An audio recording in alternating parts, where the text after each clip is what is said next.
Hi guys, in this video I will show you how to block someone on Messenger on PC, what you need to do. But before that, if you find this video is helpful, please subscribe to my channel and give a like.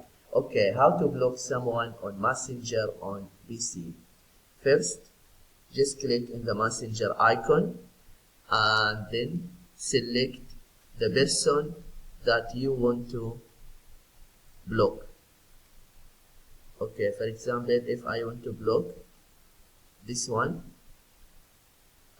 just click in this arrow next to the name and then just scroll down and you see here block. Just click on it.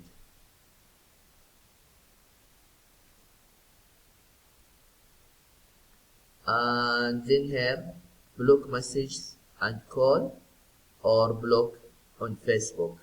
If you want to only block message and calls, just click on it and then you will not receive message or call from them on Messenger. Just click block. Yeah, this is what you need to do if you want to know how to block someone on Messenger on PC. I hope this video is helpful. Thank you for watching and see you in the next video.